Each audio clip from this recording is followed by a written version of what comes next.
السلام عليكم يا شباب، كيف الأحوال؟ إن شاء الله تكونوا بأفضل حال. أهلا بيكم في فيديو جديد من قناة فرصك محتوى عربي للعرب بيوفر لهم معلومات عن كل الفرص المتاحة ليهم.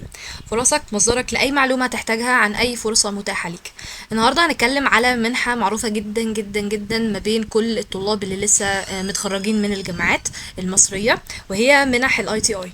منحة الاي تي اي معروف عنها ان في ليها منحتين، منحة التسع شهور والثلاث شهور، لكن النهاردة في الفيديو ده هنكون تركيزنا الأغلب على منحة التسع شهور، وهيكلمنا عنها إحدى خريجات المنحة دي، وهي سهيلة وجيه. سهيلة وجيه مش بس إحدى خريجات منحة الاي تي اي، هي كمان خريجة هندسة عين شمس قسم ميكاترونكس سنة 2023، وهي الأولى على القسم ده.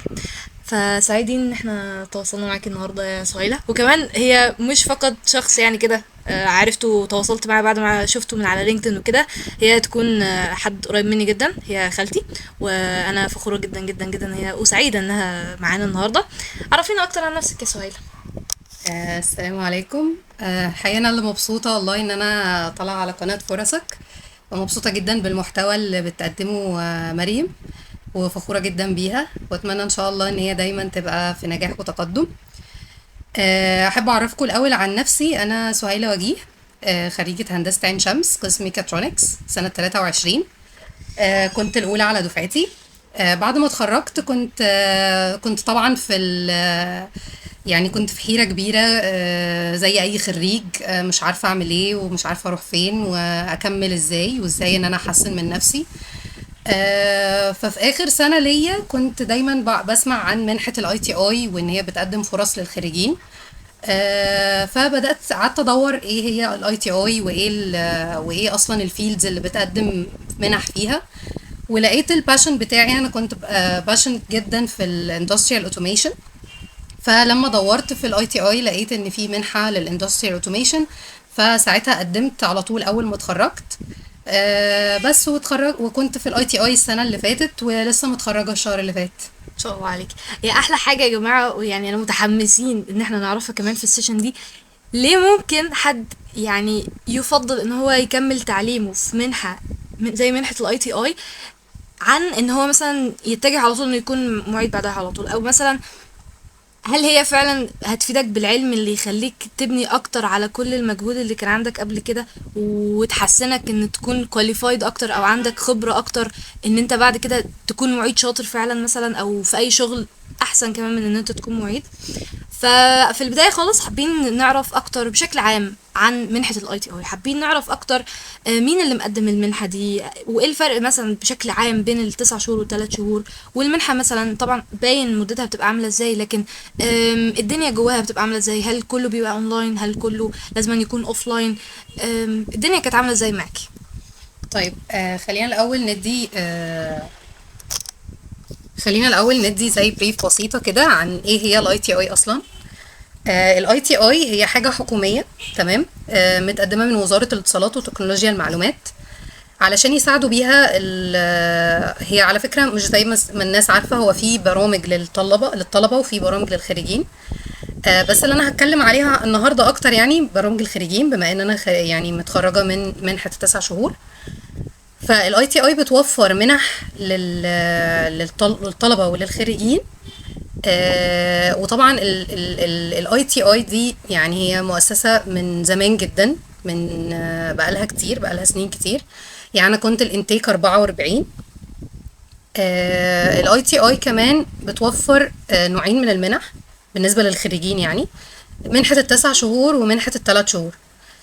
طيب خلينا نتكلم ايه هي اصلا الفرق ما بينهم. منحة ال9 شهور بتكون حتى من اسمها هي بروفيشنال دبلومة، فبيكون الكونتنت بتاعها اكبر. بنبتدي ندايف ديب اكتر في الفيلد بتاعنا وفي الدراسات بتاعتنا. بيكون كمان الفرق ما بينهم ان ال9 شهور في اخرها بيكون في جوب فير. الجوب فير ده مش اساسي لكل التراكس، ومش بيكون بشكل اوفيشال لكل التراكس. بس دايما بيكون في بارتنرشيب، يعني كل تراك فيه عامل دايما بارتنرشيب مع مجموعة من الشركات، علشان يوفروا فرص، وكمان يبروفايدوا منتورز ويبروفايدوا انستراكتورز للاي تي اي علشان يعلموا الطلبة فيها. بس نفس الكلام برضو في ال3 شهور، بس ال3 شهور هي بتبقى انتنسيف اكتر. هي يعني هي علميا اسمها 3 شهور، بس عمليا هي في الواقع هي 4 شهور. كتوتال يعني لغايه التخرج، من بدايه من الستارت للاند هي توتال 4 شهور. بس بيكون الموضوع انتنسيف اكتر، عدد كورسات اقل شويه عن بتوع ال9 شهور. وكمان بتكون يعني الموضوع مكثف، فبيكون نوعا ما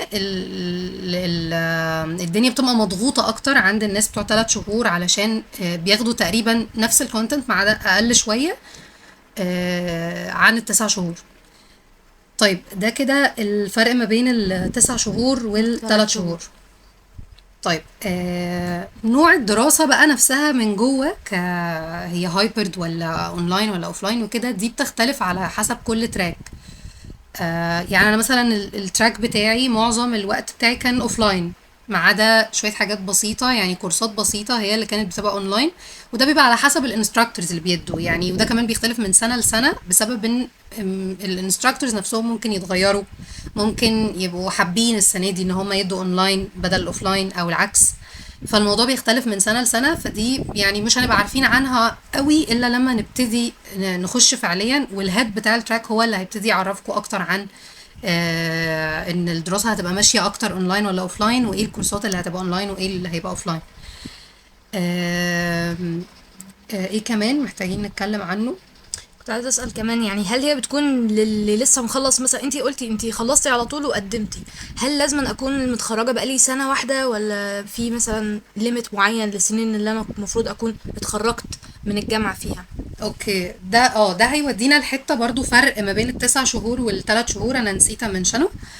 ان في ال9 شهور احنا معانا up to يعني الجرادويت up to 5 years من بعد ما اتخرج. يعني لو اتخرجت مثلا سنة 23، فانا متاح ليا اقدم في الاي تي اي لغاية سنة 2028. تمام. بينما في ال3 شهور، في منحة ال3 شهور، فاحنا معانا لغاية 10 سنين من بعد التخرج. فمثلا اللي متخرج سنة 2023 متاح ليه ان هو يقدم لغاية سنة 2033. بس اهم حاجة ان منحة ال9 شهور وال3 شهور بس للجرادويتس، للخريجين بس، مفيش ما ينفعش اصلا تماما، حتى مش هيبقى مسموح ليك وانت بتقدم، لان لازم اصلا اساسي من ورق التقديم هي شهادة التخرج. فاي حد مش خريج اصلا مش هيقدر يكمل ويبروسيد في الستابس بتاعت التقديم. تحفة. احنا كده اتعرفنا اكتر الفرق بين منحة ال9 شهور وال3 شهور، وعرفنا مين اللي المفروض يفكر ان هو يقدم. يعني بشكل عام احنا لسه ما دخلناش اكتر في حتة التفاصيل.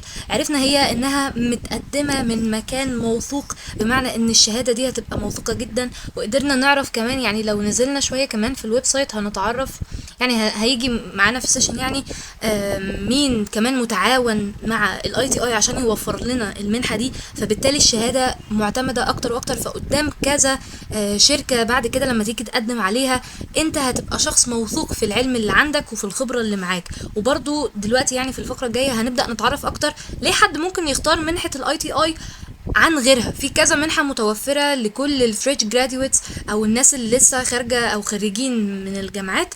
فليه ممكن حد يختار اي تي اي مثلا اكتر من الان تي اي او من اي ال اكس؟ كل ده هنعرفه وهنفهمه اكتر. ان هو طريقة التدريس هناك، الخبرة اللي انت بتاخدها، الفرصة اللي بتبقى متاحة في الاخر في ان انت تتواصل مع شركات يا اما تستفيد منها كعلم وتشوف التكنولوجيا اللي عندها، او ان انت تبدأ تقدم عندها وتاخد تدريبات عندها او تاخد وظيفة ثابتة معاك دايما. فنحب نبدأ نتعرف دلوقتي اكتر عن ليه ممكن حد يختار منحة الاي تي اي عن الباقي. مثلا كمثال ممكن نبدأ في الموضوع مثلا عن الحاجتين او يعني الحاجة اللي دايما بنسمعها من جنب الاي تي اي وهي الان تي اي. ايه الفرق بين الاتنين مثلا؟ طيب خلينا نبتدي الاول بايه الفرق بين الاي تي اي والان تي اي. هما مكانهم كلوكيشن، يعني بتكلم على فرع السمارت فيلج، هما الاثنين قصاد بعض بالظبط. طيب بالنسبه للاي تي اي زي ما احنا لسه قايلين، فهي فيها نوعين من المنح للخريجين، اللي هي ال9 شهور وال3 شهور. في الان تي اي ما فيهاش الا ال3 شهور بس. وكمان التراكس احنا هنتكلم دلوقتي، هنشوف اكتر التراكس اللي موجوده في الاي تي اي. فعدد التراكس المفتوحه والفيلدز المفتوحه في الاي تي اي اكتر بحبه حلوين يعني من الان تي اي. الان تي اي محدوده شويه، في تراكس كتير في الاي تي اي مش موجوده فيها. فكده مينلي ده الفرق تقريبا ما بين الاي تي اي والان تي اي. طب طيب، بالنسبة لطرق التدريس في الاي تي اي، ايه اللي ممكن كمان يكون مميزها؟ يعني احكي لنا عن تجربتك التدريس، انت شايفة كان ايه اكتر حاجة كانت فعالة معاكي وخلتك تفهمي الدنيا بشكل اوضح في ايا كان الكورس اللي بتحضريه يعني؟ اوكي، خليني ابتدي لك القصه من الاول. اصلا ليه اخترت الاي تي اي؟ انا اصلا اول ما اتخرجت كنت يعني قعدت افكر هل اتيك الريسك يعني اخد سنه من حياتي تقريبا علشان ادرس فيها في مكان بعد ما اوريدي انا اتخرجت ومفروض ان انا ابتدي في الجزء بتاع الشغل خلاص. ايه اللي خلاني افكر في الاي تي اي بدل من ان أنا مثلا اخد كورسات عشان احسن من نفسي او نبتدي دايركتلي ادور على شغل؟ الاي تي اي من اهم الحاجات اللي بتميزها ان هي طرق التدريس فيها مش بس يعني مش زي اي كورس بناخده في العادي، مش زي الكورسات العاديه. لا، هم بيجيبوا لنا حرفيا اكسبرتس من سوق العمل، من شركات مالتي ناشونال، عندهم اكسبيرينس كبيره جدا، وما بيبخلوش علينا حرفيا باي معلومه او باي حاجه ممكن تساعدنا سواء بيرسونالي او تكنيكالي. كمان برضو حته ان هم مش بس بيهتموا بينا تكنيكالي، يعني طبعا تكنيكالي هم بيهتموا بينا من كل النواحي. بيجيبوا انستراكتورز كويسين جدا، بيفيدونا في كل المجالات. كمان كمان هما بيفيدونا في الجزء البيرسونال، يعني بيدوا دايما عندنا سوفت سكيلز كورسز، سواء انترفيو سكيلز، سواء سي في رايتنج سكيلز، برزنتيشن، كوميونيكيشن، كل انواع السوفت سكيلز بيحسنوا مننا كتير فيها. وبنبتدي نعمل برزنتيشنز قدام ناس كتير، بنكوميونيكيت وبنوسع النتورك بتاعتنا. بنعرف اكتر ازاي نعمل السي في، وبيدونا يعني بيبقى في سيشن كامله عشان يراجع معانا السي في بتاعنا. زي ما كنت بقول، دايما بيكون الهاد بتاع التراك دايما بيدور على فرص، ودايما بيدور على ايه هي الشركات المتاحه. وبيبتدي دايما السي فيز بتبقى ابديتد، السي فيز بتاعتنا بتبقى ابديتد عنده طول الوقت، وبيبتدي يبعتها لكل الشركات اللي فيها بوزيشنز فاضيه. وبيعمل دايما طول الوقت بيبقى فيه بيدور على بارتنرشيبس مع الشركات كلها، علشان دايما يكون ما بيننا تواصل، ان احنا دايما يبعت لهم السيفيهات بتاعتنا علشان يدور لنا على فرص. حاجه كمان ان دايما طرق التدريس في الاي تي اي الموضوع مش مقتصر تماما على النظري، بالعكس جزء النظري احنا اوريدي اتفحتنا فيه في الكليه، فهم دايما بيبقوا مركزين على الجزء البراكتيكال والاقرب لسوق العمل. فدايما بيكون في بروجكت، دايما بيكون في تاسكس قريبه كمان جدا، لان اصلا اللي بيبقى جايين لنا ناس من سوق العمل، ففي منهم ناس بيدونا بروجكتس من البروجكتس اللي هم اوريدي عملوها في شغلهم، ومن الحاجات وبسوفت ويرز بيحتاجوها بشغلهم، وبالطرق وبالتابس وبالتراكس، اللي كل الحاجات اللي محتاجينها في الشغل. فبالتالي دايما خريج الاي تي اي بيبقى خارج ليه ادفانتج اكبر بكتير من الفريش جرادويت، ان هو شبه عنده اكسبيرينس اصلا في سوق العمل، هو عمل بروجكتس وطبق حاجات كتير من اللي الناس اللي شغاله بقالها سنين بتعملها، واخد اكسبيرينس من ناس شغاله بقالها كتير جدا. بس فده اللي حمسني دايما وشجعني على ان انا اصلا اخش واخوض تجربه الاي تي اي، وفعلا الحمد لله ما ندمتش عليها يعني. كويس جدا، خاصة ان ممكن ناس كتير قوي بعد ما بتتخرج بتبدأ انها تفكر طيب هل انا مستعد لسوق العمل؟ طب هل انا بالعلم اللي عندي من الجامعة هل هيكون كافي؟ طب ايه ده انا ما نزلتش تدريبات، طب ايه ده انا كنت في تدريب مثلا، طب هل ده كان بسيط؟ طيب فحاسة ان هو تبقى حاجة كويسة جدا كبداية تشجعك، بالعكس تديك خبرة غيرك بعد كده لما تيجي تقدم على اي حاجة يقول ده الشخص ده تمام، انا هبقى واثق في الشغل بتاعه. غير الحمد لله تعرفنا على طرق التدريس وليه ممكن نختارها كأفضل اختيار، وفرق بينها وبين مثلا الان تي اي وهكذا. لكن كبداية قبل كل ده كان في جزء محتاجين ان احنا كمان نتكلم عنه، في حتة ليه منحة الاي تي اي او النظام بتاع التدريس هناك ماشي ازاي. انا دلوقتي اتقبلت، ف ايه اللي يضمن ان انا هكمل فيها الاخر؟ هل يعني نظام التصحيح مثلا لو في تاسك معين محتاج ان انا اعمله او مشروع معين، احنا عرفنا ايه اللي انا المفروض اكون عملته عشان اتخرج، لكن خلال فترة المنحة هل ممكن يكون في ريسك او يعني نسبة ان انا ممكن الاقي نفسي ما ينفعش اكمل او خرجت منها؟ اوكي، ده جزء مهم جدا جدا جدا. لان انا يعني أنا ساعات ما قدمت انا فعلا ما كنتش اعرفه غير يوم الاورينتيشن بعد ما اتقبلت. في حاجه مهمه ان في الاول اصلا بيكون في طبعا يعني منحه كبيره زي دي، اكيد هم كمان هيبقوا محتاجين ضمان ليهم ان انت هتكمل معاهم. لان انت حرفيا هم هيبقوا بيستثمروا فيك، يعني انت شخص واخدينه بيبلدوا فيه حاجات كتير جدا. فهم بيبقوا محتاجين زي ضمان في الاول ان انت هتكمل معاهم المنحه للاخر. فبيكون دايما في عندك تو اوبشنز، تمام؟ يا اما ان يكون ليك انت عامل حساب في البنك، حاطط وديعه ب 20,000 جنيه باسم الاي تي اي، بحيث ان هي دايركتلي انت لو في اي وقت في نص المنحه مثلا اعتذرت عن المنحه او خلاص مش قادر تكملها، بس يكون يعني ده لو مفيش ظرف، لو مفيش حاجه معينه خلتك غصب عنك ان انت تسيب المنحه، انت مجرد سبتها عشان انت يعني لاي سبب انت خلاص انت ما بقتش محتاجها، او ايا كان السبب ما عندكش عذر واضح، فساعتها الوديعه دي المبلغ ده هيروح دايركت للاي تي اي. في طريقة تانية علشان برضو يضمنوا، يعني انت بتختار حاجة من الاتنين، يا اما موضوع الوديعة، يا اما ان انت تبقى عندك يعني اتنين ضامنين موظفين حكوميين بيدوك كده زي ورقة، او زي يعني زي عقد كده، او ورقة ضمان بيمضي عليها الاتنين موظفين حكوميين دول، علشان زي ما يكونوا ضامنين ليك ان انت هتكمل معاهم في المنحه.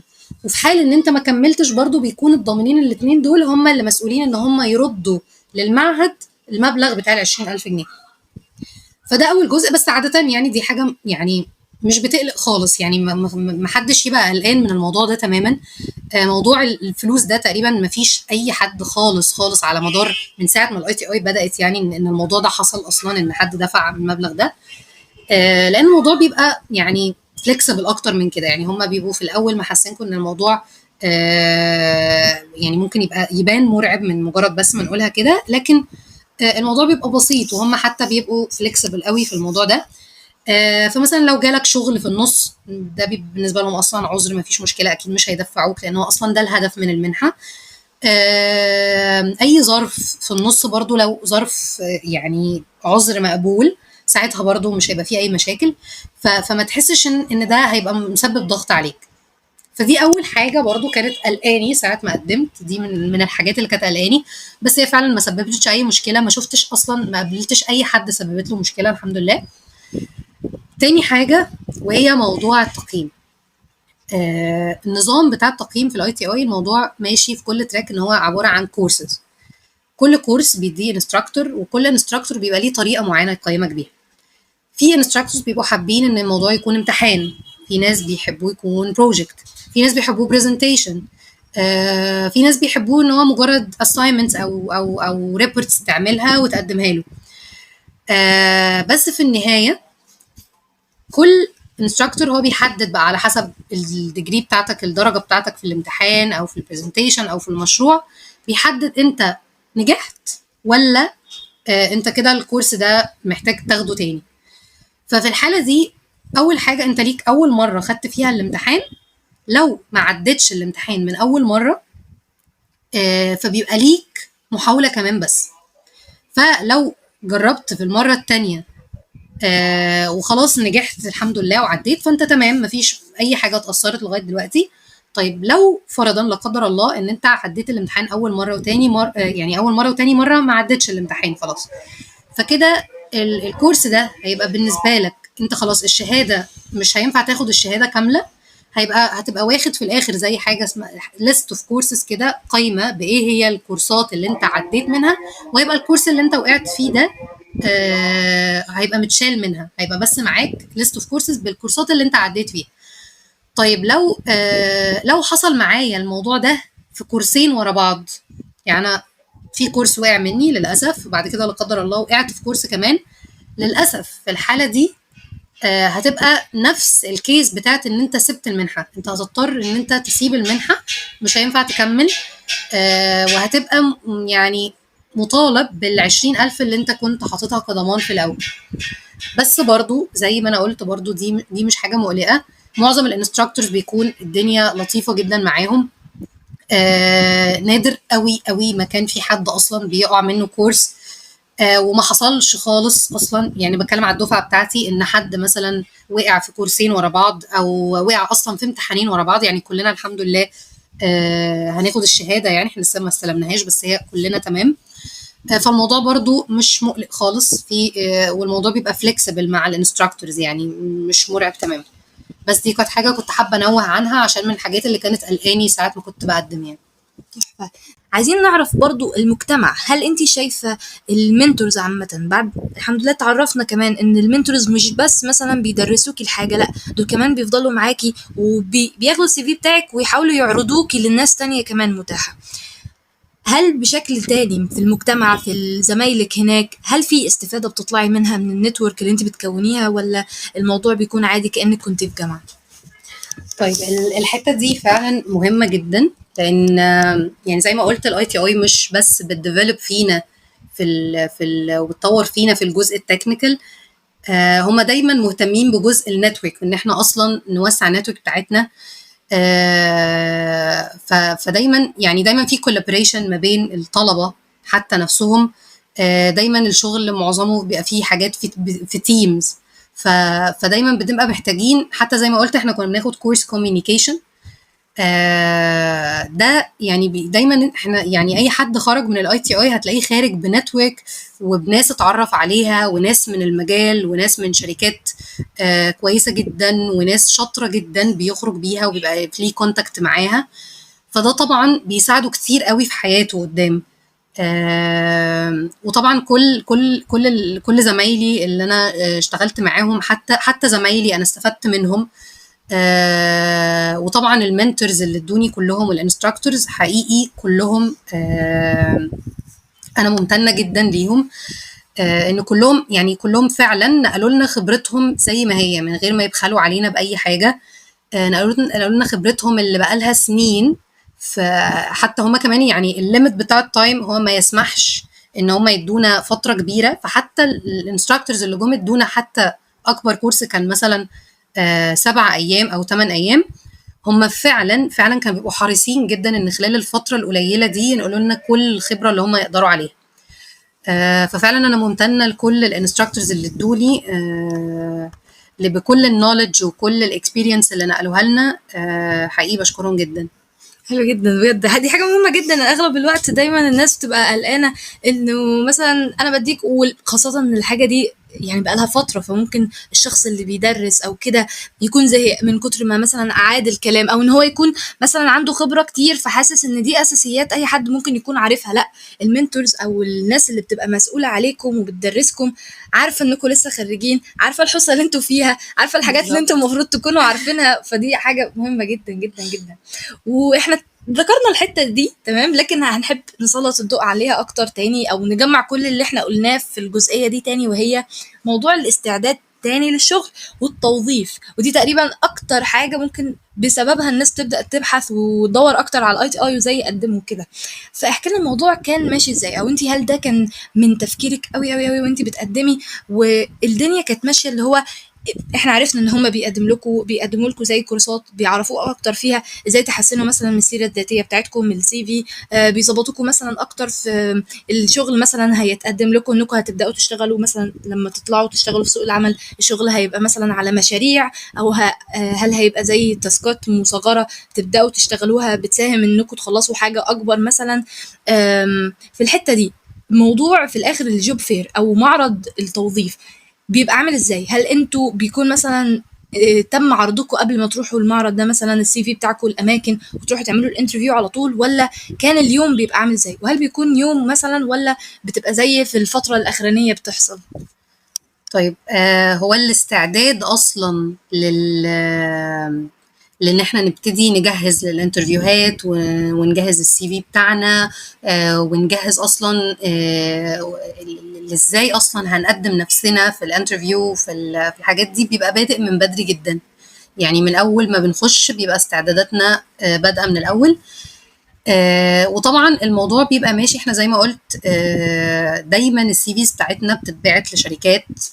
دايما لما بيبقى فيه بوزيشنز فاضيه، وظائف فاضيه، يعني الناس بيبقى مبعوت لها السي في بتاعنا.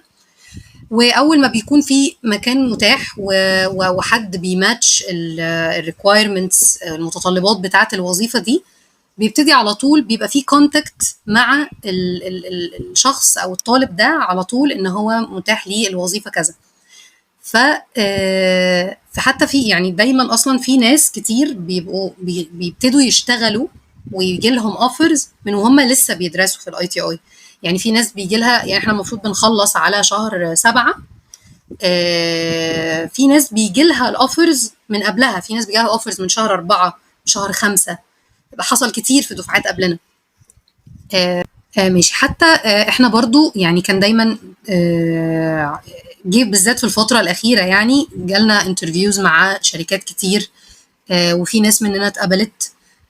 بس طبعا يعني بسبب ظروف حالية في الشركات وفي سوق العمل، يعني الاوفرز اللي جت للناس دي كانت هولدد بس الفترة. بس مين يعني لو بصينا يعني الجنرال اكتر هو الدفعات اللي فاتت، لان الدفعه بتاعتنا يعني سبيشال كيس. الدفعات اللي فاتت معظمها او تقريبا كل الدفعه كانت على نهايه الانتيك، كانت خلصت كل حاجه وكانت اوريدي جالها الاوفرز وبدات تشتغل في الشركات. طيب بالنسبه للجوب فير، بالنسبه للتراك بتاعي الجوب فير ما كانش ليه اهميه قوي، لان زي ما قلنا هو موضوع اصلا ان احنا نبعت السيفيهات ويبقى فيه انترفيوهات كان شغال من بدري جدا، من تقريبا من نص المنحه. بس في تراكس تانية بتبقى معتمده بشكل كبير جدا على الجوب فير. بيجي وقت معين، بيبقى زي فتره معينه في اخر المنحه، بتبتدي الشركات تيجي، بيبقى كل الرومز بتاعت المعهد كلها بتبقى مقفولة للشركات. كل شركة ليها عدد من الرومز. بيبتدوا يعملوا انترفيوز للناس تكنيكال واتش ار، وبيبتدوا يدوروا على الناس اللي بتماتش الريكويرمنتس اللي هم محتاجينها، ويبتدوا يعرضوا عليهم الاوفرز. وفي ناس ممكن يعني بيخشوا الانترفيو بيخرجوا باوفر اصلا. ودي بتحصل كتير عندنا، وبيجي شركات كتير جدا جدا جدا في الجوب فير في كل التراكس. بس ده مينلي الجوب فير يعني. تحفة كده. احنا تقريبا عرفنا أهم النقط اللي الشخص محتاج إن هو يعرفها عشان يتأكد هل هي دي فرصة مناسبة ليه ولا لأ، هل بتقدم الخدمات اللي هو محتاجها ولا ممكن يستغنى عن الخدمات دي، هل فعلا تستحق إن هو يحط فيها المجهود والوقت اللي هو يحطه بدل مثلا الراحة أو بدل إن هو بيحطه في إنه يبحث على شغل ولا لأ.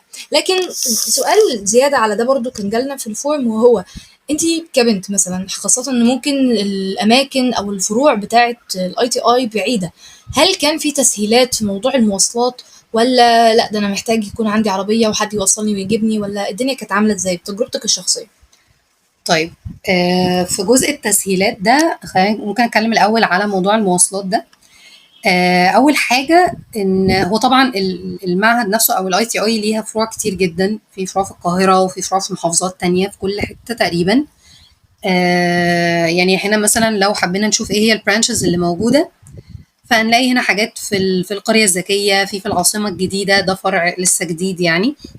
في فرع عند جامعه القاهره، في اسكندريه، في اسيوط، في اسوان. تقريبا يعتبر كل المحافظات او معظم المحافظات بتاعت مصر.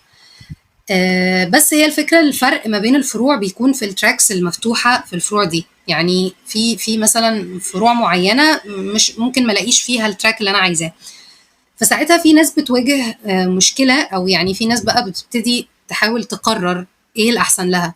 في ناس بتحتاج علشان تروح اصلا الفرع اللي هي عايزاه، بتحتاج ان هي تغترب، تبقى مغتربه، فبيحتاجوا سكن. فدي طبعا على حسب كل انسان هي بالنسبه له دي حاجه مناسبه ولا لا. بس بالنسبه لنا مثلا عندنا في فرع القريه الذكيه كان في ناس كتير جدا، تقريبا معظم التراك بتاعي كانوا واخدين سكن، فكان الموضوع سهل يعني، وحتى كمان السكن مش شرط يكون جنب القرية بالظبط. في ناس كانوا واخدين سكن من الأماكن اللي الباصات بيبقى عندها الموقف بتاع الباصات بتاعة الاي تي اي من الحاجات الحلوه اللي هي مقدماها ان هي مقدمه باصات بتعدي تقريبا في اماكن كتير جدا. يعني بالنسبه لنا في فرع القريه الذكيه كان في باصات بتعدي في العباسيه، وفي باصات بتعدي في مدينه نصر، وفي اكتوبر، وفي المعادي، وفي تقريبا في حتت كتير جدا. فده سهل كتير قوي علينا، بس هي بيبقى ليها مواعيد محدده. هي يمكن دي كانت المشكله اللي واجهتني، ان انا ساعات كتير كنت بخلص قبل ميعاد الباص. يعني الباص دايما بيتحرك الصبح من الساعة تقريبا 7، وبيتحرك بالليل الساعة 7:30 من المعهد. فأنا ساعات كتير كنت ببقى مخلصة الساعة 4 مثلا، فكنت بضطر إن أنا أقعد أستنى الباص. بس هو اوريدي المواصلات نفسها من المكان، من القرية الذكية دلوقتي بقى فيه مواصلات كتيرة. الموضوع ما بقاش يعني هي مش حتة بعيدة تماما. وكذلك برضو اكيد في كل الفروع التانية. يعني اللي اعرفه عن القرية الذكية، ف بالنسبة هي طبعا موضوع المواصلات اللي هي الباسز دي موجود في كل الفروع، مش بس فرع القرية الذكية. بس ده مين لموضوع المواصلات. في حاجة كمان الاي تي اي بتقدمها، يعني ان دايما بيكون في زي مرتب شهري بينزل للطلبة كلها. المرتب الشهري ده بيكون على حسب الجريد بتاعك، جريد التخرج بتاعك. فاللي كانوا بيبقوا جايبين جيد كانوا ياخدوا 600 جنيه، جيد جدا كانوا بياخدوا 800، والامتياز بياخدوا 1000. دي من الحاجات اللطيفة برضو اللي بتوفرها الاي تي اي. تحفة. احنا كده غطينا اهم الحاجات، وطبعا كان في اسئله كتير جدا على الموضوع. طب انا كليه فلانيه اقدر اقدم ولا لا؟ طب انا كنت مجالي او كليه الحاجه اللي أنا كنت بدرسها في الكليه غير التراك اللي انا عايزه ادرسه، الدنيا عادي ولا لا؟ دلوقتي هنبدا نتكلم في كل الحاجات دي. اول حاجه نحب نبدا في موضوع شروط التقديم. احكي لنا، نبدا بشكل عام في التراك اللي انت كنت مقدمه عليه، الشروط عشان تقدمي اصلا. احنا قلنا اهم شرط كان في الاول خالص، وهو ان هو مثلا لازم عشان تقدم على منحة ال9 شهور تكون اتخرجت بقالك 5 سنين، ومنحة ال3 شهور 10 سنين. دلوقتي هنركز اكتر بقى التقديم او شروط التقديم على كل تراك. طبعا مش هنروح على كل تراك واحد لوحده، لكن هنقول لكم ازاي تقدروا تعرفوا باقي الشروط مثلا لوحدكم، وهنطبق الموضوع ده قدامكم على التقديم على تراك اللي سهيلة كانت فيه. طيب خلينا نتكلم عن هي دلوقتي منحة ال9 شهور هي اللي التقديم بتاعها فاتح. منحة ال3 شهور لسه ما فتحتش. الانتيك اللي قبل كده هي اللي شغالة دلوقتي. يعني بالنسبة لمنحة ال3 شهور أو ال9 شهور، فهم تقريبا شروط التقديم واحدة. هو طبعا الميلز والفيميلز، الولاد والبنات ممكن يقدموا، بس أهم حاجة إن يكون الشخص ده مصري، تمام، جنسيته لازم تكون مصرية. ولو ولد فهو لازم يكون موقفه من التجنيد معروف، ان هو لازم يكون واخد يا اما اعفاء يا اما خلص الجيش بتاعه. وطبعا الديجري لازم يكون متخرج، تمام، بيكون واخد شهادة من جامعة او معهد متعارف عليه، والشهادة بتاعته معتمدة. بالنسبة للتخرج بيكون متخرج، ما ينفعش أكتر من 5 سنين. لو حد متخرج من أكتر من 5 سنين للأسف البروجرام ده مش مناسب ليه. والجريد بتاعه طبعا يكون فير، يعني مثلا على الأقل جيد. دي بالنسبة لشروط التقديم in general عامة للمنحة عامة. لو حبينا ان احنا نبص بقى على، احنا دلوقتي عايزين نعرف ايه التراكس اللي موجودة علشان نبتدي نحدد ايه هو التراك المناسب لينا. فده السايت بتاع الاي تي اي. انا كل اللي عملته ان انا دخلت في السيرشز على البوست جراديويتس. دخلت في منحه ال9 شهور اللي هي البروفيشنال تريننج بروجرام، ودوست على ابلاي ناو علشان يجي لي كل الداتا او الانفو عن البروجرام. فهلاقي هنا هو جايب لي ايه الادميشن ديت. التقديم اصلا فاتح من يوم 17 يوليو وهيخلص يوم 8/8. وعادة التريننج نفسه بيبتدي أصلا من شهر أكتوبر، من 1 أكتوبر، وبيخلص 30 يونيو. طيب هنلاقي بقى هنا دايما هيبقى مكتوب التراكات المفتوحة بالنسبة لل9 شهور. فهنلاقي هنا متقسمة بشكل هنا نقدر نبص تحت الاندستريال سيستمز، في امبيدد، في اندستريال اوتوميشن، وهكذا. هنلاقي برضو حاجات في الجيم ديزاين.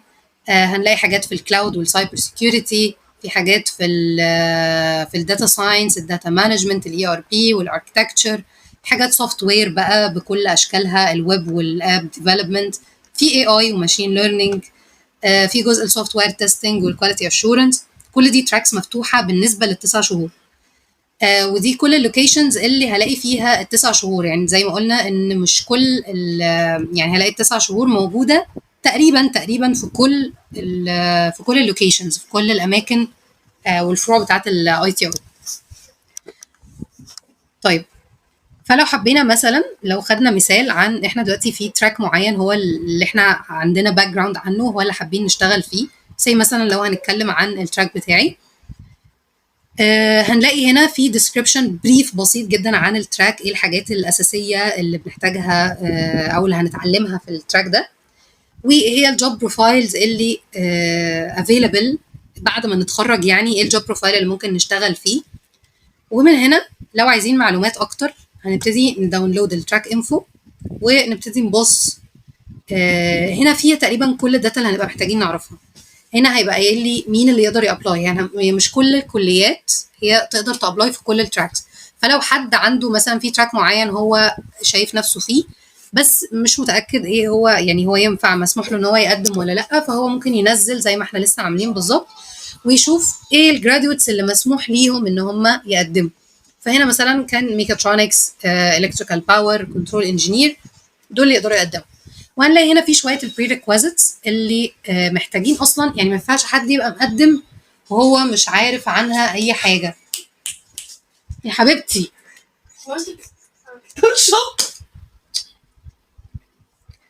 فهنلاقي هنا مثلا البري ريكويزيتس اللي المفروض اي حد عشان يقدم لازم يكون عنده خلفيه عنها.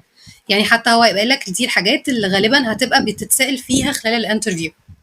وهيلاقي برضو محطوط زي كورسز كده متاح ليك ان انت ممكن تخش تبتدي تبص عليها. بعد كده جايب لك كل السelection بروسس كلها تبقى ماشيه ازاي، ان في الاكزام الاول، بعد كده الانترفيوز وهكذا. طيب، وهنا برضو بقى متكلم على جزء الاونلاين والاوفلاين، بس زي ما قلت لكم هي مش دايما بتبقى ثابته. يعني ده بتبقى حاجه جنرال هم حاطينها بس في الدوكيمنت، بس هتلاقوا بعد كده بعد التقديم هيبتدوا يعرفوكوا اكتر الموضوع هيبقى ماشي ازاي، ايه السوفت ويرز والهارد ويرز او المتطلبات اللي بيبقوا محتاجينها منكم في ال during يعني خلال المنحه نفسها. طيب، وهنا دي الحاجات اللي لازم في الاخر كل ستودنت عشان يتخرج يعملها. لازم بيكون في graduation project، والانترناشونال سيرتيفيكت دي برضو دي مش حاجه اساسيه، يعني مش دايما بتبقى مطلوبه، على حسب الير نفسها او حسب الانتيك، وكل تراك بيبقى ليه سيستم مختلف عن التاني. هنا برضو شويه يعني بيزك نوليدج كده، ايه البروجرامز اللي متاحه نقدم فيها، ايه الشركات اللي ما بيننا وبينهم بارتنرشيب. هنا هنلاقي شنايدر، هانيويل، اي بي بي، سيمنز، الستوم ويوكوغاوا. وهنلاقي كمان الشركات التارجتد اللي هي ان احنا دايما بنبعت لهم السي فيات بتاعتنا. في ايه تاني؟ دي بقى الجوب بروفايلز اللي هو دي الحاجات اللي بندور بيها اصلا عشان نشتغل. دي الجوب بروفايلز اللي بنخرج ان احنا نقدر نشتغلها. بس وهنلاقي هنا دايما في اخر كل تراك كاتب لنا ايه هي الكورسز اللي هناخدها خلال الدبلومه كلها، سواء حاجات فاندامنتال، سواء حاجات كور، سواء حاجات السوفت سكيلز. بس ده مينلي كده عدينا سريعا على التراك ده. ونفس الفكره كل واحد بيبتدي يخش على التراك بتاعه يشوف الريكويرمنتس بتاعته زي ما مشينا دلوقتي كده بالظبط. حلو جدا ان احنا اتعرفنا اكتر على الشروط وكده، وده اعتقد بيجاوب على سؤال مهم جدا تقريبا الاغلب بيساله. طب انا كليه معينه والتراك اللي انا حابب احضره في مثلا في مجال انا ما كنتش بدرسه في الكليه او بعيد قوي عن الكليه اللي انا كنت فيها، هل ده بيكون عادي ولا لا؟ الفكره شوف التراك اللي انت عايز تدرسه، شوف البي دي اف، شوف انت محتاج شهاده معينه من كليه معينه ولا لا. عشان اعتقد فعلا كان في بعض التراكات مش محتاجه شهاده من يكون خريج من كليه معينه. في حاجات تانية انت ممكن زي ما قلت، هو اصلا كده بيبقى فيه انترفيو تكنيكال بيسالك على المعلومات التقنيه اللي عندك اللي انت هتحتاجها اصلا تكون عندك قبل ما تحضر. طيب، ونحب بقى نكمل كلامنا في السيشن ونعرف اكتر عن رحلة التقديم. كان في جزء في الملف في البي دي اف بتاع كل تراك بيعرفنا اكتر عن الامتحانات اللي هنمتحنها والدنيا يعني، وامتى كل امتحان مثلا، او هيبقى فيه الامتحانات على انهي موضوع وهكذا. كلمينا اكتر عن الموضوع ده بشكل عام عامة، او الهيكل بيكون عامل ازاي بتاع التقديم لأي تراك موجود. طيب البروسيس بتاعت التقديم هي بسيطة جدا، ومعظم التقديم أصلا في الأول بيكون على الويب سايت نفسه بتاع الاي تي اي. ففي الأول يعني زي ما احنا كنا لسه داخلين، احنا ممكن نيجي من هنا بعد ما دخلنا على يعني احنا دلوقتي هنا في البروفيشنال تريننج بروجرام. التقديم مفتوح، فهنلاقي الابلاي ناو دي متاح ان احنا نخش فيها. طيب لما بنعمل ابلاي ناو هو هيطلب مننا شويه انفو بسيطه عن نفسنا، بيرسونال ديتيلز، الاسم، العنوان، السن، اتخرجت امتى، رقم الموبايل، الايميل، متخرج من كليه ايه، سنه كام، وهكذا. بعد ما مليت شويه الانفو دي عن نفسك، بتيجي بقى مرحله الدوكيومنتس. بيبقى مطلوب منك شويه دوكيومنتس بتبتدي ترفعها، بتعمل لها سكان عادي، بتصورها وتعمل لها سكان وترفعها على الويب سايت، زي صوره البطاقه، زي شهاده التخرج، زي الصوره بتاعتك، ولو انت ولد طبعا الميليتري سيرتيفيكت، الشهاده بتاعت الجيش. بعد كده بعد ما رفعت الدوكيومنتس دي اكتر يعني، دي مرحله دايما بتاخد وقت، لان هم دايما بيبقوا محتاجين ان هم بيراجعوا الورق ده وبيتاكدوا ان الورق تمام وان المعلومات صح والورق اللي مرفوع ده ما فيهوش مشكله. بس ممكن في نفس الوقت يعني خلال الوقت اللي انت لسه مستني ان الورق بتاعك يتقبل، يتحدد لك الاكزام.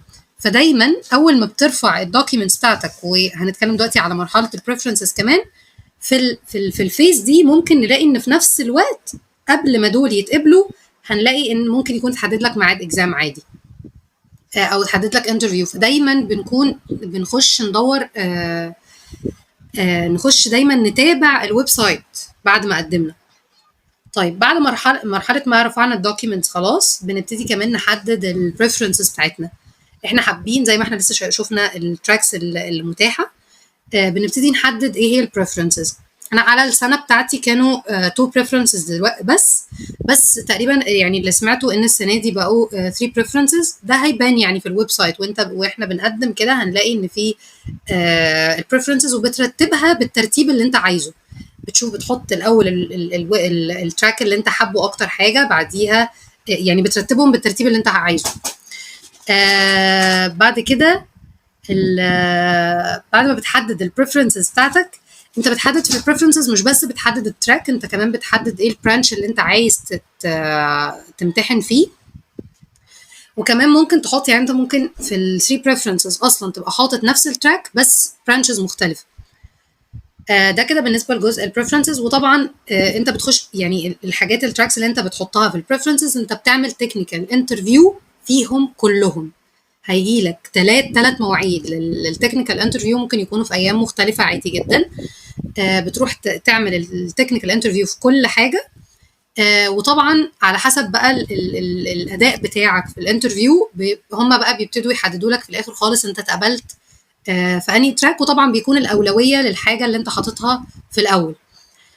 طيب بعد كده بتيجي بقى اخر فيز، وهي الاكسبتنس فيز. بيبتدي في الاول بعد ما خلاص انت حددت البريفرنسز ورفعت الدوكيومنتس، بيحددوا لك ميعاد للاكزام. دي اول حاجه خالص بتعملها، ان احنا بنبتدي نروح ناخد. هما دلوقتي بقوا 2 اكزامز، يعني 2 اكزامز. انا على ايامي كانوا 3 اكزامز. كان واحد لوحده للاي كيو، وواحد للانجلش، وواحد للبروبلم سولفينج. دلوقتي اللي عرفته ان الاي كيو والبروبلم سولفينج بقوا في امتحان واحد، بس هو ستيل يعني نفس المذاكره، نفس الماتيريال اللي انا على ايامي هي، لان هو بس هم عملوا ميرج، لان هم بدل ما كانوا 3 امتحانات بقوا في امتحانين منهم في امتحان واحد. دي بالنسبه للاكزامز. يعني ممكن ابقى ابعت لك يا مريم شويه لينكات للماتيريال، حاجات لينكات درايف فيها الكتب اللي محتاجينها في الاي كيو. هي عاده الاي كيو يعني معظم الحاجات ما بتخرجش عن الكتب دي. وبنلاقي كمان في ناس على اليوتيوب عاملين زي فيديوهات، زي بلاي ليست كاملة بيشرحوا فيها الجزء بتاع الاي كيو ده. لو في اي اسئلة مش فاهمينها او مش عارفين نحلها بيشرحوا فيها كل حاجة. ممكن برضو ابقى ابعت لك البلاي ليست اللي انا كنت مذاكرة منها ساعتها. ده بالنسبة لجزء الاي كيو. جزء الانجليش فهم بيعتمدوا، يعني عادة الاسئلة بتبقى متنوعة ما بين حاجات بيسألوا فيها عن الجرامر، بيسألوا عن شوية فوكابولري. بس فهو معظم الاسئله بتكون يعني ام سي كيو مش اكتر. فمحتاجين نراجع بس على شويه فوكاب، على الجرامر البيزك العادي جدا بتاع ثانويه عامه اصلا. بس فهي الانجليش برضو ليه ماتيريال ممكن ابقى ابعتها لك، هي موجوده على نفس اللينك الدرايف. بس مجرد ما وجزء البروبلم سولفنج برضو على السنه بتاعتي كانت دي اول مره خالص يابلاي فيها جزء البروبلم سولفنج، فما كانش يعني ما كنتش اعرف اي ماتيريال خالص. بس بيتهيألي يعني خلاص هو في كذا كذا دفعة 3 شهور عدوا، فبنوا فكرة أكتر عن الامتحان بيبقى ماشي شكله عامل إزاي. فأعتقد دي ممكن يلاقوها على الجروبات، يعني ممكن برضه أبعت لك لينك لكام جروب فيسبوك بيبقى preparation كده، بيعدوا فيه الناس إزاي يجهزوا للامتحانات وللانترفيو كده. ده أكيد 100% دلوقتي أكيد بقى فيه شوية ماتيريال أكتر عن امتحان البروبلم سولفنج. طيب ده كده بالنسبة لجزء الإكزامز. احنا بعد ما رحنا طبعا الاكزامز كلها بتكون اوف لاين هناك اون سايت في المعهد نفسه. ما بيبقاش مسموح تماما بالكالكوليتر، دي معلومه مهمه جدا، مش بيسمحوا بالاله الحاسبه. كل العمليات الحسابيه لازم تعملها بنفسك. فدي من الحاجات المهمه اللي لازم تبقوا يعني واخدينها في الاعتبار، علشان وانتوا بتذاكروا تبقوا معتمدين على كده، لان في اسئله كتير جدا معتمده على عمليات حسابيه بنحتاجها مش مسموح فيها بالاله تمام. طيب بعد ما رحنا وعملنا عملنا الامتحانين، ومش بنبروسيد مش بنكمل في الستبس الا لو اتقبلنا في الامتحان ده. فهنلاقي برضو بنفضل متابعين الويب سايت، والموضوع كله تماما على الويب سايت، كل المعلومات وكل بيعرفوك كل حاجه من على الويب سايت. بتخش تلاقي نفسك اتقبلت او اترفضت، بيكتبوا لك على الويب سايت. فلو لقيت نفسك اتقبلت، مجرد ما بتبقى اتقبلت بتبقى قاعد مستني ان يتحدد لك ميعاد للانترفيو. بيكون في نوعين من الانترفيو، الاتش ار انترفيو والتكنيكال انترفيو. على حسب بقى انت وحظك، ممكن الاثنين يتعملوا في يوم واحد، ممكن يكونوا في ايام مختلفه. الاتش ار انترفيو والتكنيكال انترفيو، الاتش ار ساعات بيكون اونلاين، بس اونلاين هناك برضو في المعهد، يعني انت بتروح المعهد وبتبقى قاعد في روم لوحدك، وبيبقوا حاطين لك هما اللابتوب، وبتبتدي تتكلم مع الانترفيور بتاعك بس اونلاين بميتنج يعني. او ان هو ممكن يكون الانترفيور موجود هناك في المعهد وعادي يبقى فيس تو فيس انترفيو. التكنيكال انترفيو اللي اعرفه ان تقريبا كل التكنيكال انترفيوز بتكون فيس تو فيس، مفيش حاجه اونلاين خالص. بيبتدي يسالك عن شويه الحاجات اللي احنا لسه متكلمين عنها، اللي انت بتعرفها من البي دي اف، اللي هي البيزك ريكويرمنتس اللي هو طالبها منك، اللي هو ما ينفعش تبقى داخل انترفيو وانت مش عارفها. بس عاده الانترفيوز انت اللي بتمشيها، يعني ده من ذكائك جوه الانترفيو ان انت تحاول تاخد الانترفيور للجزء اللي انت مذاكره اكتر، او اللي انت عارف عنه وعندك باك جراوند عنه اكتر.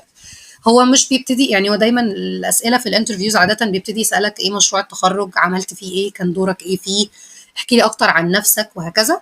فبتبتدي انت وانت بتعرف نفسك بتجايده وبتوديه ناحيه الحاجه اللي انت عايزه يسالك فيها.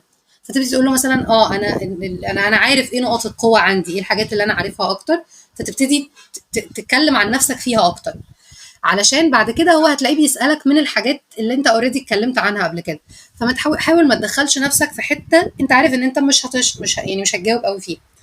وكمان يعني من الحاجات، انا اوريدي انا في الانترفيو في حاجات انا ما جاوبتش عليها، يعني انا حرفيا انا رديت عليه وقلت له لا، يعني دي معلومه انا مش عارفاها. وبرغم من كده يعني اوريدي الحمد لله اتقبلت ساعتها وما كانش في مشكله. فما تفقدش الامل، يعني ما تحسش ان انت وانت قاعد لو لقيت سؤال او سؤالين حتى ما عرفتش تجاوب عليهم ما تبتديش تتوتر. يعني اهم حاجه فعلا ان انت تخش وانت حاسس ان انت مش يعني ما تبقاش متوتر. فعلا موضوع التوتر ده هو اللي وقع ناس كتير قوي. فما تحسش ان انت حتى وانت جوه الانترفيو لو حاجات وقعت منك او حاجات انت ما عرفتش تجاوب عليها او حاسس ان انت ما جاوبتش عليها احسن حاجه. مش شرط خالص ان ده يكون السبب ان انت ما اتقبلتش. هما مش بس بيبصوا على حته التكنيكال، هما بيبصوا على شخصيتك حتى في في التكنيكال انترفيو. برضو بيبقوا باصين كويس جدا على طريقتك في الكوميونيكيشن، بتتعامل ازاي، بتهندل الكويستشنز اللي انت مش عارفها او ما عندكش فكره عنها قوي، بتهندلها ازاي، هل اتوترت لما ما عرفتش سؤال او سؤالين ولا لا. بس فدي معظم النصايح اللي انا عايزه اقولها في جزء الانترفيو. بس كده. تحفة، احنا اتكلمنا على حاجات حلوة جدا، ومن اهمها برضو واللي كتير قوي قوي قوي سألوا عليها، وهي اذاكر منين، استعد ازاي، الدنيا تبقى ماشية ازاي، الترتيب عامل ازاي. وجماعة بس احب اعيد تاني على حتة، انت هتعرف حالة انت rejected او accepted من المنصة، مش هيبعتولك. هل بيبعتوا من اماكن تانية؟ لا، لا دايما تماما. دايما من على المنصة. كان في مشكلة تقريبا في موضوع النوتيفيكيشن. كان اصلا كمان دايما هي دي مشكله، يعني دايما بتبقى كل سنه في التقديم في ITI الموقع بتاعهم من كتر، لان بيبقى فيه عدد غير طبيعي بيقدم على الموقع، فبنلاقي مشاكل كتير قوي بتظهر على الموقع. في ناس بقى بتبتدي تخش تقول ده انا حطيت الايميل بتاعي ومش مبعوت لي الفيريفيكيشن بتاعي على الايميل، اعمل ايه؟ فكل ده برضو يعني هي مشاكل بتبقى على الويب سايت دي موجوده دايما في كل دفعه. فما تقلقش، يعني ما تحسش ان انت ايه ده، طب انا كده مش هعرف اقدم، طب انا كده الوقت فاتني، لا. بس خلي عندك صبر، لان الموقع ساعات كتير قوي بيبقى بسبب الضغط الكبير اللي عليه بيبقى مش شغال، او يعني الايميلات مش بتتبعت صح. فدايما نبقى متابعين الموقع، ودايما نحاول ونجرب تاني وتاني لغايه ما الفيريفيكيشن ايميل يتبعت، ولغايه ما الورق بتاعنا يتقبل. ساعات الورق بياخد وقت كتير قوي، يعني بياخد وقت، بياخد ايام علشان اصلا يقبلوا الورق. فعادي مفيش مشكله، دي يعني دي الكيس الطبيعيه جدا. حتى لو الوقت بتاعك حتى لو انت مثلا رفعت الورق وما تقبلش لغايه ما ميعاد التقديم خلص، هو مفيش مشكله، انت مجرد ما رفعت الورق بتاعك قبل ميعاد التقديم فما تقلقش خالص، هو انت لسه البروسس بتاعتك مكمله زي ما هي.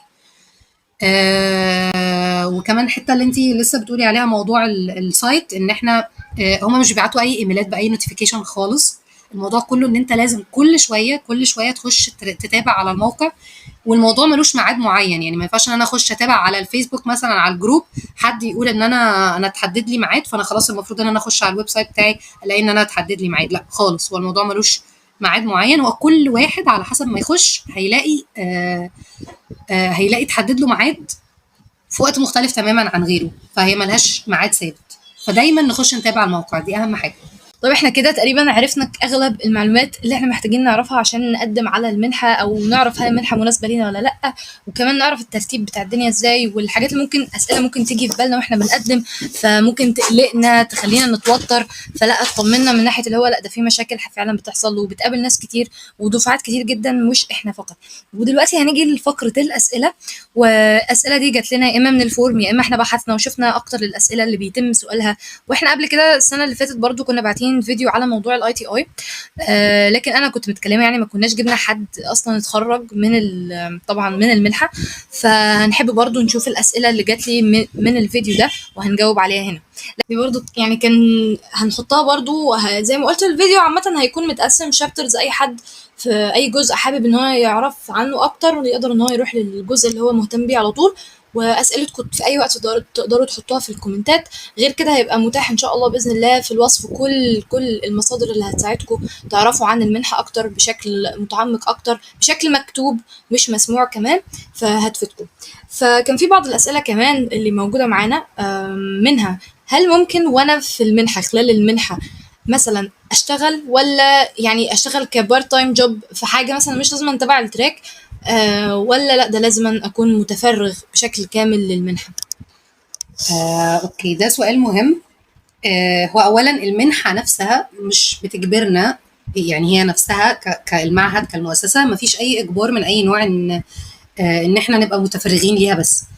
بس انت لما تخش غصب عنك هتبقى ملزم ومجبر ان انت تبقى متفرغ ليها. لان هو طبعا الموضوع اولا يعني لازم انوه ان ده بيختلف من تراك للتاني. في تراكس معظم الشغل بتاعها مثلا اونلاين، ساعتها لو مثلا الشخص الشغلانه البارت تايم دي لو هي مثلا هتكون اونلاين او هتكون مثلا مناسبه مع المواعيد بتاعه التراك بتاعه، ممكن ناس تقدر تهندل ده. بس في تراكس ما عندهاش وقت لده اصلا، هي معظم الايام بتاعتها اوف لاين. معظم الوقت بتاعها بتنزل من الساعه 7 الصبح لغايه الساعه 7 بالليل، وفي ناس اصلا كمان كانت في تراكات انا عارفاها بتوصل لغايه الساعه 12 وواحدة بالليل. بس دي تراكس قليله قوي يعني. هي الصراحه هو تراك امبيدد to be more specific يعني. آه فهتلاقي ان انت على حسب السيستم بتاع التراك بتاعك هو اللي هيقدر يحدد لك. بس فكره فعلا يعني دي نصيحه، انت عشان تاخد كامل الاستفادة من المنحة وتخرج فعلا باستفادة حقيقية، مش بس ان انت مجرد دخلت وحضرت ورحت سمعت كام انستراكتور بيتكلموا، لا انت عشان تاخد الاستفادة الكاملة انا بنصح جدا جدا ان تبقى متفرغ تماما للمنحة، متفرغ تماما للمشاريع تعملها باحسن شكل، متفرغ تماما للكونتنت اللي بتاخده، لان هو مش كونتنت مش بس حاجات نظري زي الكليه، ده شغل عملي وجاي من ناس فاهمه شغلها كويس. فنركز اكتر عشان نخرج باقصى استفاده، عشان نبني سي في كويس، عشان نبني جوب، عشان نبني بروفايل لنفسنا كويس نقدر نخرج نكمبيت فيه وننافس بيه في سوق العمل. فدي نصيحتي يعني للي حابب يشتغل مع الاي تي. تحفة. من الحاجات كمان اللي كان يعني هو من أسئلة برضو احنا ذكرناها قبل كده واحنا بنتكلم، لكن أحب نعيد إن احنا نقولها تاني. موضوع الرغبات، في موضوع إن أنا بحدد الرغبات بتاع التراكات، هل متاح إن أنا مثلا أحدد تراك معين لكن في فرعين مختلفين، والدنيا ساعتها هتبقى ماشية ازاي؟ طيب في جزء البريفرنسز ده زي ما قلت من شويه، هو الموضوع بيبقوا يعني بتاعي السنه دي اصلا بقوا 3 بريفرنسز، بقوا 3. بتقدر تحط فيهم، بترتبهم على حسب الاولويه بتاعتك. ممكن تحط تراكات مختلفه، يعني ممكن تحط في اول واحده مثلا تراك معين في مثلا في قريه ذكيه، وفي اللي بعديه في البريفرنس اللي بعديه تكتب تراك مختلف في نفس الفرع.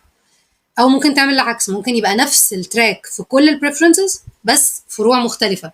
ساعتها عادي انت بتحدد اصلا بتحدد ايه هو المكان اللي انت عايز تعمل فيه الانترفيو، وساعتها مش هتعمل يعني مثلا انت لو حاطط اندستريال اوتوميشن، تراك الاندستريال اوتوميشن مثلا حطه في البريفرنس الاولى والثانيه بس في برانشز مختلفه، واحد في القريه الذكيه والتاني في مش عارفه فين، مش عارفه ايه يعني، ممكن يكون فين تاني مثلا في نيو كابيتال في العاصمه الجديده.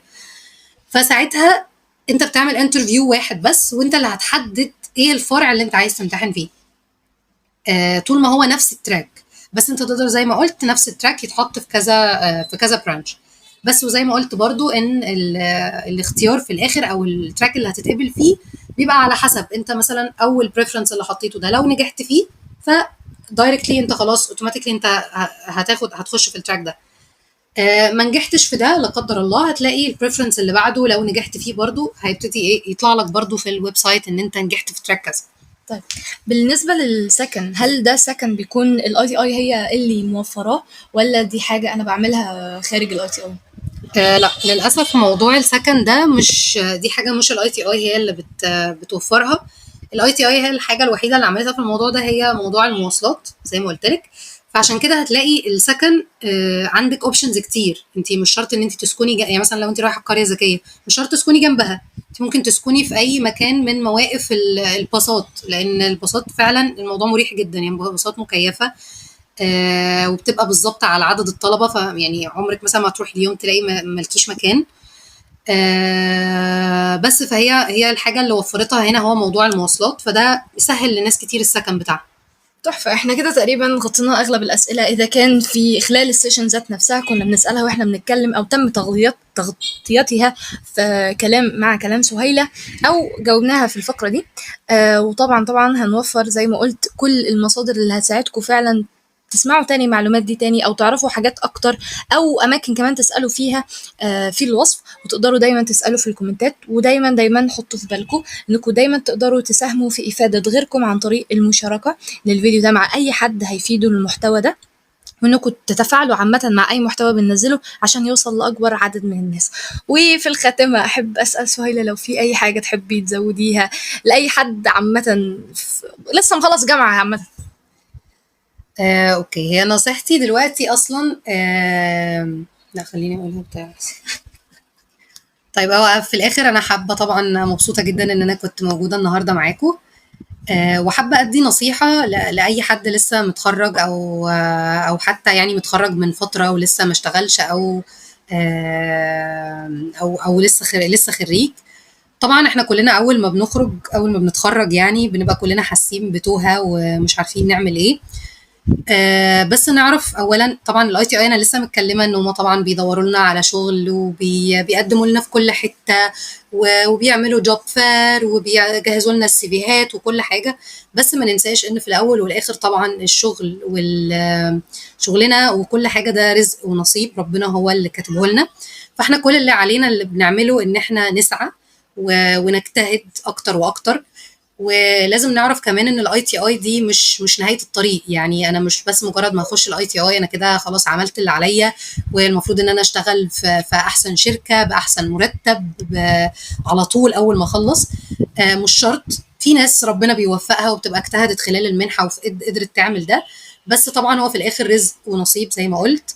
فاللي علينا ان احنا نشتغل ونجتهد ونتوكل على ربنا وندعي ان هو ان شاء الله يرزقنا كلنا الخير، ويرزقنا الشغلانه اللي تكون مناسبه لينا واللي نقدر نفيد بيها غيرنا ونفيد بيها نفسنا.